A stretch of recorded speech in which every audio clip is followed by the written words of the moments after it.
Good morning, students. I hope you all are fine. So we will continue our chapter number 2 microorganism.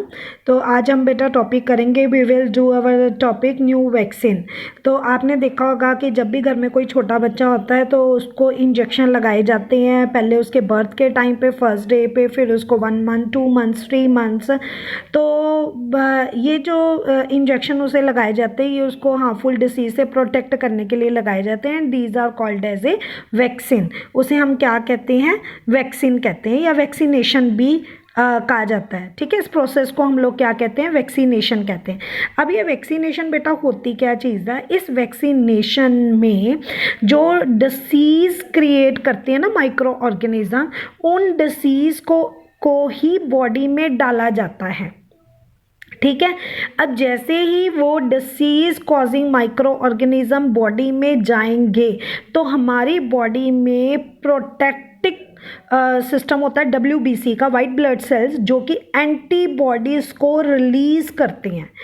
अब जैसे ही ये antibodies release होंगे ये उस micro organism को ख़त्म कर देंगे, डिस्ट्रॉय कर देंगे. और जब दोबारा से अगर वही micro organism, disease causing micro organism हमारी बॉडी में आएगा, ठीक है, तो ये जो एंटीबॉडीज़ हैं ये उसे डिस्ट्रॉय कर देती हैं. क्लियर है? तो इसीलिए जब वैक्सीनेशन की जाती है तो उसकी केमिकल रिएक्शन होती है हमारी बॉडी में, और उसकी वजह से ही जब बच्चों को वैक्सीनेशन दी जाती है तो उनको फीवर होता है. ठीक है, तो वो लिटिल बिट केमिकल रिएक्शन होती है और वो सिंबलाइज करती है कि बॉडी में एंटीबॉडीज़ जो हैं वो प्रोड्यूस हो चुकी हैं. ठीक है, क्लियर हो गया? अब ये वैक्सीनेशन क्यों की जाती है? So when a disease carrying micro organism enters our body, the body produce antibodies. अब देखो ये जो कोरोना वायरस है, जो पेशेंट ठीक हो रहे हैं तो उन्हीं की ही एंटीबॉडी से दूसरे जो कोरोना पेशेंट हैं उनको रिकवर किया जा रहा है, क्योंकि उनकी बॉडी में एंटीबॉडीज़ डेवलप हुए. एंटीबॉडीज़ हमारी बॉडी को जो है वो माइक्रो ऑर्गेनिज्म से प्रोटेक्ट करते हैं. ठीक है, हर एक डिसीज़ के लिए, हर एक बीमारी के लिए अलग अलग हमारी बॉडी में एंटीबॉडीज़ होते हैं. इसीलिए कहते हैं कि हमारी बॉडी का, अगर आप हेल्दी हो, आप हेल्दी खाना खा रहे हो, आप क्या कहते हो, एक्सरसाइज करते हो, आप गेम्स खेलते हो, तो आपकी बॉडी क्या होगी? हेल्दी होगी. और हेल्दी बॉडी ही जो होती है वो डिसीज़ फ्री होती है. क्यों? क्योंकि उनका जो वाइट ब्लड सेल सिस्टम है, देखो ब्लड के अंदर RBC होते हैं, WBC होते हैं, प्लेटलेट्स होते हैं जो कि बॉडी को प्रोटेक्ट करते हैं. तो WBC is called as a WBC, white blood cell, is also called as a soldier of cell. इसे हम क्या कहते हैं? ये हमें कहते हैं सोल्जर ऑफ बॉडी. हमारे बॉडी के ये सोल्जर है, हमारी बॉडी की ये आर्मी है. तो आर्मी अगर स्ट्रांग होगी तो बॉडी भी क्या होगी? स्ट्रॉन्ग होगी. क्लियर है? तो डैट मीन्स कि ये जो WBC है इनका काम क्या होता है? एंटीबॉडीज़ को बनाना. जितनी ज़्यादा ये एंटीबॉडीज़ बनाते जाएंगे हमारी बॉडी जो है वो डिसीज़ फ्री होती जाएगी. जब भी हमारा WBC सिस्टम वीक होता है तो ये एंटीबॉडीज़ कम बना पाता है, और जब कम बनाएगा तो इसके अंदर इतनी टेंडेंसी नहीं होगी कि ये उन माइक्रो ऑर्गेनिज्म के साथ लड़ाई कर सके, जिसकी वजह से हम बीमार हो जाते हैं. क्लियर हो गया? तो ये जो एंटीबॉडीज़ हैं तो ये हमारी बॉडी में जब इनकी वैक्सीनेशन की जाती है तो ये हमारी बॉडी में लाइफ टाइम के लिए कुछ रह जाती हैं. कुछ का टाइम पीरियड 3 मंथ्स का होता है, कुछ का 6 मंथ का होता है, और कुछ का जो टाइम पीरियड है वो फुल मतलब होल लाइफ तक रहता है. ठीक है, तो जो हमारे पास डिसीज़ हैं, cholera, TB, tuberculosis, that is also called as a TB. तो टीबी, स्मॉल पॉक्स, हेपेटाइटिस, तो इनको कहाँ से किसके थ्रू बचा जा सकता है? With the help of vaccination. आजकल टाइफाइड की वैक्सीनेशन आ चुकी है, कैंसर की, सर्वाइकल कैंसर की वैक्सीनेशन भी आई हुई है। तो एडवर्ड जेनर जो थे 1798 में इन्होंने सबसे पहले वैक्सीनेशन बनाई थी। किसके ऊपर डेवलप की थी? स्मॉल पॉक्स के ऊपर। क्लियर हो गया? तो ये जो वैक्सीनेशन है ये बच्चों को प्रोटेक्ट करती है डिसीज़ के अगेंस्ट। तो एक पोलियो की भी वैक्सीनेशन बनी है और जो वर्ल्ड वाइड है इसकी वैक्सीनेशन जो है वो पूरे मतलब प्रोवाइड की जाती है। आप देखते हो कि हॉस्पिटल्स वगैरह में भी इसकी वैक्सीनेशन, पोलियो ड्रॉप्स पिलाई जाती हैं।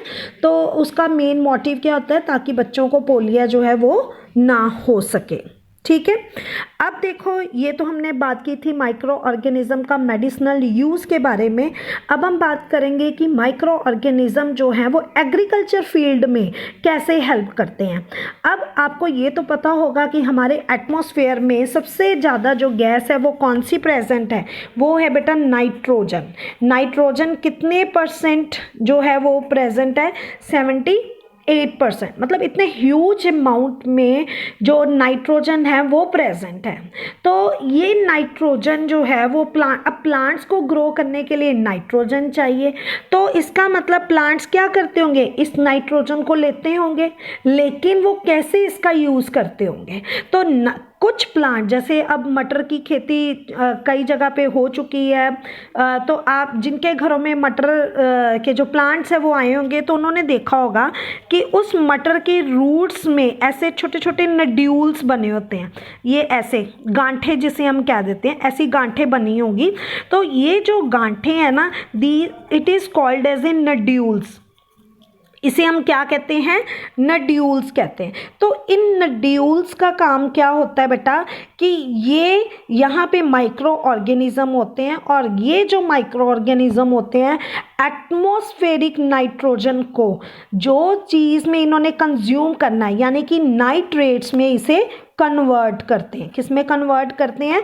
नाइट्रेट्स में कन्वर्ट करते हैं, सॉइल में मिक्स हो जाते हैं। फिर जो रूट्स होती हैं वो सॉइल से इस नाइट्रेट्स को कंज्यूम कर लेते हैं।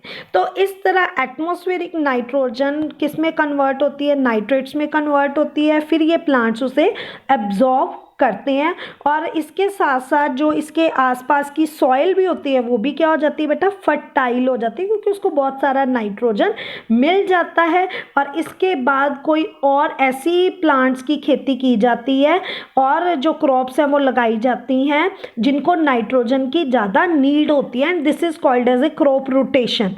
इसे हम क्रॉप रोटेशन कहते हैं। तो इसीलिए जो फार्मर्स होते हैं वो पूरा साल एक ही जो क्रॉप होती है उसको नहीं ग्रो करवाते हैं, वो चेंज करते रहते हैं। ठीक है, वो इसीलिए चेंज करते हैं ताकि जो खेतों की जो फील्ड की जो मिट्टी है, जो सॉइल है, उसके अंदर न्यूट्रिएंट्स जो हैं वो मतलब वहाँ पर बने रह सकें और उनको कोई भी नुकसान ना हो। ठीक है, तो इसके अलावा ये देखिए यहाँ पे दिखाया हुआ है nitrogen fixing blue green algae है जो कि नाइट्रोजन को फिक्स करने का काम करते हैं। उसके अलावा जो माइक्रो ऑर्गेनिज्म है वो हमारे इन्वायरमेंट को भी क्लीन करने का काम करते हैं। अब ये क्लीन कैसे करते हैं बेटा? अब देखो कई बार आप देखते हो कि हमारे जो कई बार आप मिट्टी में कुछ भी कोई वेजिटेबल या फ्रूट्स जो है वो आप डाल दो और थोड़े दिनों बाद देखोगे तो वहाँ पे कुछ भी फ्रूट्स नहीं होगा। अगर आप वहाँ पे पॉलीथीन दबाते हो तो वो पॉलीथीन आप थोड़े दिनों बाद देखोगे तो वैसे का वैसे ही रहेगा। अगर आप 5 इयर्स के बाद भी देखोगे तब भी उस पॉलीथीन को कुछ नहीं होगा। जबकि ऑर्गेनिक मटेरियल यानी कि फ्रूट्स है, वेजिटेबल है, तो या फिर कोई डेड बॉडीज़ भी है, तो वो अगर मिट्टी में कोई दबाता है तो वो क्या हो जाती है? ख़त्म हो जाती है। तो अब वो अगर वो मतलब मटेरियल गया तो गया कहाँ? तो सॉइल के अंदर माइक्रो ऑर्गेनिज्म होते हैं। वो माइक्रो ऑर्गेनिज्म इस ऑर्गेनिक मटेरियल को, तो ये सारा ऑर्गेनिक जो चीज़ें हमें फ्रूट, जो चीज़ें हमें लिविंग सोर्सेज से मिलती हैं, they are called as a organic material. उसे हम क्या कहते हैं? ऑर्गेनिक मटेरियल कहते हैं। तो वो जो हमारा ऑर्गेनिक मटेरियल है उसको डीकम्पोज्ड किया जाता है किसकी हेल्प से? Micro organism. तो वहाँ मिट्टी में रहने वाले जो छोटे छोटे माइक्रो ऑर्गेनिज्म हैं जिन्हें हम देख नहीं पाते हैं, वो क्या करते हैं? उस ऑर्गेनिक मटेरियल को डीकम्पोज्ड कर देते हैं। तो डीकम्पोज्ड करने के बाद वो उसे सिंपल में कन्वर्ट कर देते। तो ये कॉम्प्लेक्स फूड होता है। तो कॉम्प्लेक्स फूड जो होता है वो किस में कन्वर्ट हो जाता है? सिंपल फूड में कन्वर्ट हो जाता है। Dead and decaying food. Clear है? तो सिंपल में कन्वर्ट हो गया तो इट मीन्स वो पूरा का पूरा ही डिकम्पोज्ड हो गया, खत्म हो गया। तो इस वजह से हमारा इन्वायरमेंट क्या हो जाता है? क्लीन हो जाता है।